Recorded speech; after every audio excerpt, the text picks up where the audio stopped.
আয়াত ৪৩।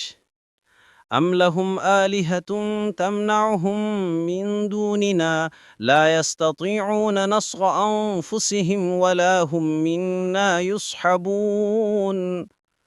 তবে কি তাদের এমন কতক ইলাহ আছে যারা আমাদের থেকে তাদেরকে রক্ষা করতে পারে? এরা তো নিজেদেরকেই সাহায্য করতে পারে না এবং আমাদের থেকে তাদের আশ্রয়দানকারীও হবে না। আয়াত ৪৪।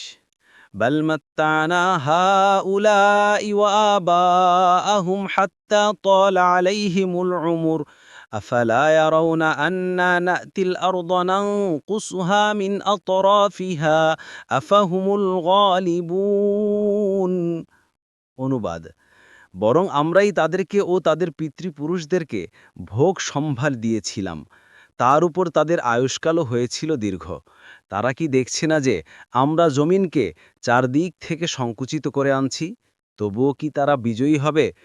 তাফসির ১ নং ফুটনোটের বিবরণ। এ আয়াতের প্রসিদ্ধ তাফসির হল, মক্কার কাফের মুশরিকরা কি এটা প্রত্যক্ষ করে না যে আমরা চারদিক থেকে তাদেরকে সংকুচিত করে এনেছি, আর তা হচ্ছে ইসলামের বিজয়ের মাধ্যমে তাদের সব ঘাঁটির পতন দেখে। ইসলামের বিজয়কেতন উড়ার মানেই হল কুফরি ও শিরকি পতাকার অবনমিত হওয়া, তাদের শক্তির পতন হওয়া। এসব দেখেও তারা ঈমান আনতে কেন পিছপা হচ্ছে? দেখুন কুরতুবী। পরবর্তী তাফসিরে যেতে ভিডিওটি শেষ হওয়ার পূর্বেই এই বক্সে ক্লিক করুন। ভয়েস বা উচ্চারণে অনিচ্ছাকৃত ত্রুটি ক্ষমাসুন্দর দৃষ্টিতে দেখবেন ইনশাআল্লাহ।